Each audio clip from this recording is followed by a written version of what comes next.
Bab 658 di atas awan. Roh. Bisa dibilang hal yang paling tidak dia takuti adalah hal-hal seperti roh. Baik itu pedang penakluk jiwa atau satu pedang penentu jiwa miliknya, mereka memiliki kendali mutlak terhadap makhluk roh. Melihat tubuh jiwa-jiwa itu menyerbu, Mileye merentangkan telapak tangannya, pedang penakluk jiwa muncul di tangannya, dan saat berikutnya, pedang penakluk jiwa tiba-tiba terbang keluar. Mung. Suara pedang terdengar dari jembatan. Saat pedang penakluk jiwa muncul, roh-roh di jembatan itu tiba-tiba tampak ngeri. Pada saat yang sama, sebuah suara ngeri tiba-tiba terdengar. Pedang penakluk jiwa. Ternyata kamu memiliki pedang penakluk jiwa. Kamu. Begitu selesai bicara, sebuah kekuatan dahsyat tiba-tiba menyerbu ke arah Mileye. Sabta sedikit mengernyit, mengangkat tangannya ke kanan dan menebas. Boom. Begitu pedang itu menebas, sebuah bayangan mundur di depan Sabta hingga sejauh ratusan kaki. Sabta melihat ke kejauhan, di depannya beberapa ratus kaki, berdiri seorang orang tua kurus kering, orang tua dengan punggung bungkuk, hanya memiliki satu mata, dan bendera hitam di tangannya. Orang tua kurus kering itu menatap Sabta. Alam dewa pedang ekstra. Sabta melirik orang tua itu. Jelek sekali. Mileye. Harus diakui, orang tua kurus kering ini jelek sekali, apalagi wajahnya, dengan banyak sarkoma hitam di atasnya, terlihat cukup menjijikkan. Namun, agak menyakitkan mendengar Sabta berkata dengan begitu terus terang. Benar saja, wajah orang tua kurus kering seketika berubah muram. Gadis kecil, tahukah kamu siapa orang yang ada di depanmu ini? Sabta sedikit menundukkan kepalanya. Aku tidak ingin melihatmu.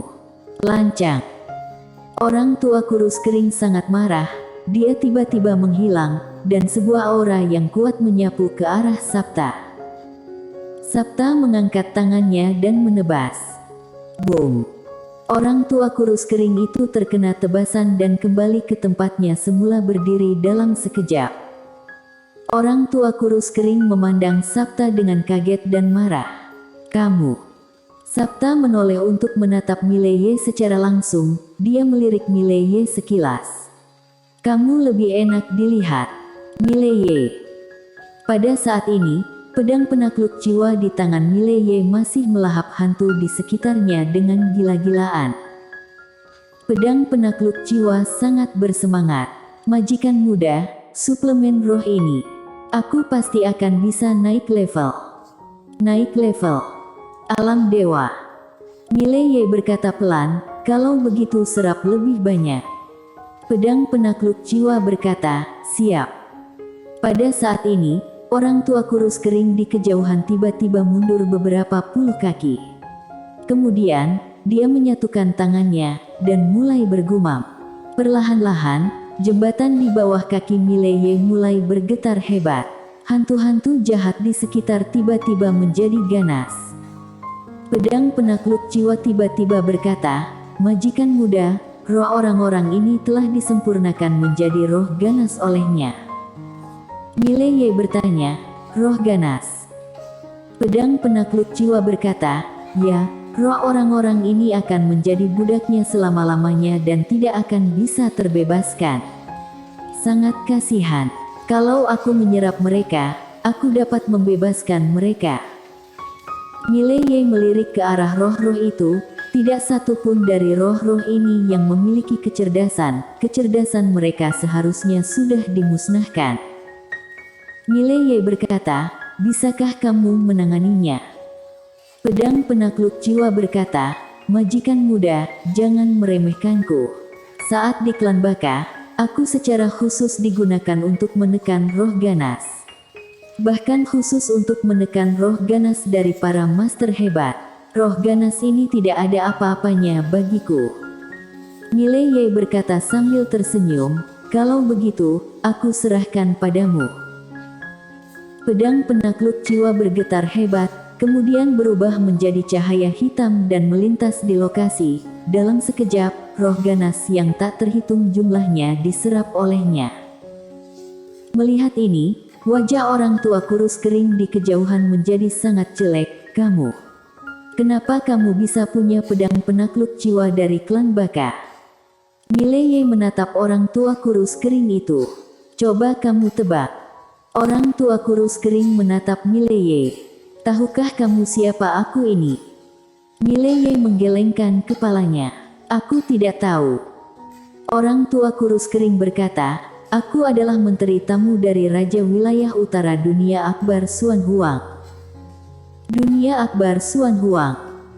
Mileye sedikit terkejut. Lalu berkata, kamu dari dunia Akbar Suan Huang. Orang tua kurus kering berkata dengan sinis, tidak percaya. Mileye berpikir sebentar, lalu berkata, aku percaya. Hanya saja aku sedikit penasaran, bagaimana kamu bisa tahu klan Baka? Sejauh yang aku tahu, klan Baka sepertinya dari alam semesta chaos. Orang tua kurus kering menatap Mileye. Kamu bukan dari klan Baka. Mileye berkata sambil tersenyum, kenapa kamu bisa berkata seperti itu? Orang tua kurus kering berkata dengan sinis, klan Baka memang dari alam semesta chaos, tetapi beberapa master di klan mereka sudah meninggalkan alam semesta chaos, seperti Raja Hades itu, sudah pergi ke dunia Akbar Suan Huang. Dunia Akbar Suan Huang. Mileye sedikit mengernyit. Raja Hades ada di dunia Akbar Suan Huang. Orang tua kurus kering menatap Mileye. Kamu dari alam semesta chaos. Mileye mengangguk. Orang tua kurus kering mencibir, sepertinya kamu belum tahu, aku, dunia Akbar Suan Huang telah mengincar alam semesta chaos, dan dalam waktu kurang dari sebulan, alam semesta chaos kamu akan menghilang dari dunia ini. Mileye berkata sambil tersenyum, kalau aku tidak salah, kamu sedang memanggil orang, kan? Orang tua kurus kering menyipitkan matanya. Kamu sudah tahu niatku, lalu kenapa kamu tidak pergi saja? Mileye menyeringai. Coba tebak. Orang tua kurus kering menatap Mileye, dan tiba-tiba ekspresinya berubah. Kamu adalah Mileye itu. Mileye sedikit tercengang lalu berkata, kamu kenal aku. Orang tua kurus kering berkata dengan suara yang dalam, kamu punya harta 5 dimensi itu. Berbicara sampai di sini, ada keserakahan yang tidak disembunyikan di balik tatapan matanya. Mileye berkata sambil tersenyum, ya, kamu mau. Orang tua kurus kering menatap Mileye tanpa bicara. Pada saat ini, ruang hampa di sampingnya tiba-tiba bergetar, dan segera, ruang hampa yang bergetar itu terbuka, dan kemudian keluarlah seorang orang tua berjubah ungu. Orang tua berjubah ungu menatap orang tua kurus kering. Pedroku, ternyata kamu bisa minta tolong juga. Pedroku melirik Sabta tidak jauh. Bantu aku menahannya. Orang tua berjubah ungu melirik Sabta, lalu berkata sambil tersenyum, apa untungnya bagiku? Pedroku berkata dengan sinis, 500 juta kristal dewa. Orang tua berjubah ungu terkekeh. 1 miliar. Pedroku melirik orang tua berjubah ungu. Oke. Orang tua berjubah ungu tertawa, lalu menatap Sabta. Dia mengawai Sabta, lalu berkata, aku rasa kamu pasti sangat berbakat. Ayo, biarkan aku melihat betapa berbakatnya kamu. Begitu selesai bicara, dia tiba-tiba menghilang. Sebuah bayangan melintas di lokasi. Di kejauhan, wajah Sabta tanpa ekspresi, dia tiba-tiba menghilang. Ngung. Suara pedang tiba-tiba mengguncang langit, dan dalam sekejap, orang tua berjubah ungu mundur ribuan kaki. Pada saat yang sama, salah satu lengannya sudah menghilang. Setelah orang tua berjubah ungu berhenti, dia menatap Sabta dengan wajah ngeri. Kamu. Berbicara sampai di sini, dia tiba-tiba menoleh untuk melihat Pedroku tidak jauh, dan meraung, "Sial, kamu menipuku." Pedroku terdiam. Dia menemukan bahwa kekuatan gadis kecil di depannya lebih kuat dari yang dia bayangkan. Terlalu kuat. Pedroku melirik Sabta, lalu berbalik dan pergi. Pergi tanpa ragu-ragu. Melihat Pedroku kabur, orang tua berjubah ungu kaget dan marah, lalu dia juga berbalik dan pergi. Sabta hendak mengejar, pada saat ini, dia sedikit mengernyit dan berbalik untuk melihat posisi Mileye berada. Pada saat ini, banyak roh bergegas menuju pedang penakluk jiwa di depan Mileye. Setelah menyerap lebih banyak roh ganas, aura yang terpancar dari pedang penakluk jiwa hampir berlipat ganda. Sabta sedikit mengernyit karena jembatan di bawahnya dan kaki Mileye tiba-tiba bergetar. Bahaya! Sabta berjalan ke samping Mileye, dan tiba-tiba, seluruh jembatan tiba-tiba meledak. Mileye dan Sabta menghilang. Tak lama setelah Mileye dan Sabta menghilang, seorang pria paruh baya muncul di lokasi, dan di belakangnya, ada dua orang tua. Salah satu orang tua itu adalah Pedroku. Pedroku melihat sekeliling dengan bingung. Tadi mereka masih di sini. Pria paruh baya melihat sekeliling, lalu berkata, "Kamu yakin gadis kecil itu sudah sampai di alam dewa pedang ekstra?" Pedroku mengangguk, ekspresinya berangsur-angsur menjadi serius. "Sangat yakin." Pria paruh baya berkata pelan, "Raja kerajaan dewa ini hebat juga." Pedroku menatap pria paruh baya. "Jenderal Yordan Fang, kalau mau menaklukkan alam semesta chaos itu, dua orang ini harus disingkirkan." Pria paruh baya melirik Pedroku. "Kamu yang akan pergi membunuh mereka." Mendengar ini, raut wajah Pedroku sedikit berubah. Dia cepat-cepat menundukkan kepalanya. Yang ada di depannya ini adalah salah satu dari 3 jenderal tak tertandingi di bawah Raja Wilayah Utara. Jenderal tak tertandingi. Di dunia Akbar Suan Huang, itu adalah supermaster yang menjaga wilayah, baik itu kekuatan pribadi atau kemampuan untuk memimpin pasukan, semuanya adalah keberadaan teratas. Yang ada di depannya ini, memimpin 100.000 pasukan wilayah utara, di perbatasan utara dunia Akbar Suan Huang, memiliki kedudukan yang sangat terhormat. Pria paruh baya bernama Yordan Fang mendongak dan melihat ke kejauhan, berkata pelan, "Gadis kecil itu punya takdir raja manusia, orang ini tidak bisa dibiarkan hidup." Takdir raja manusia. Mendengar ini, raut wajah Pedroku berubah. Ini, dia punya takdir raja manusia. Yordan Fang mengabaikan Pedroku, dia menoleh sedikit. "Kumpulkan semua pasukan ekspedisi. Mereka harus tiba di langit berbintang alam semesta chaos dalam waktu 1 hari."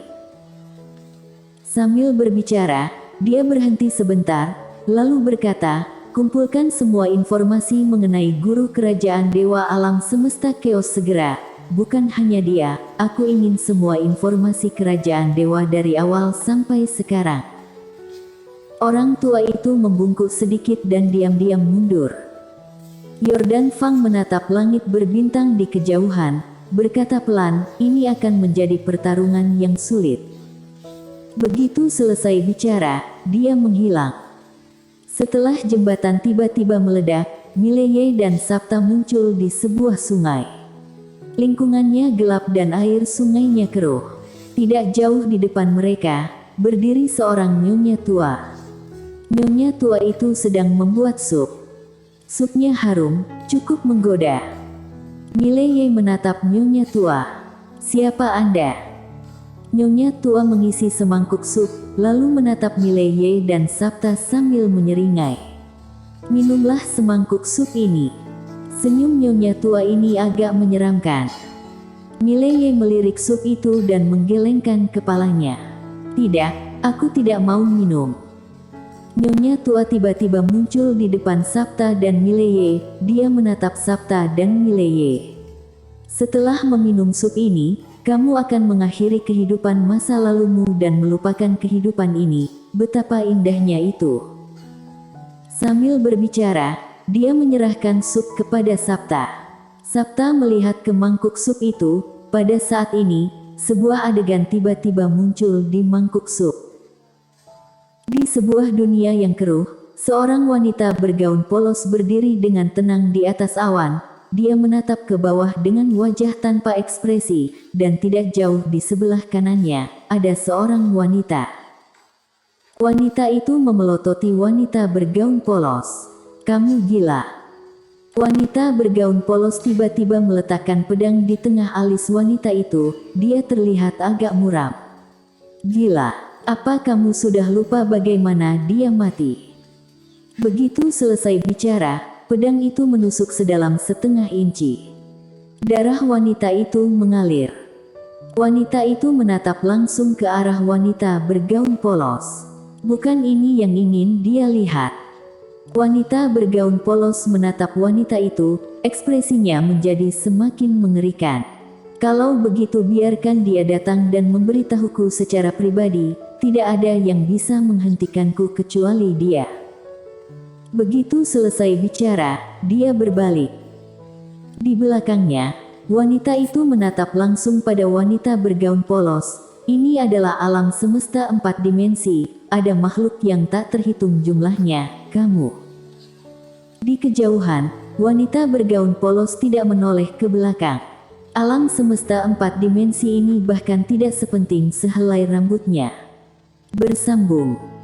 Jangan lupa like, komen dan subscribe. Terima kasih.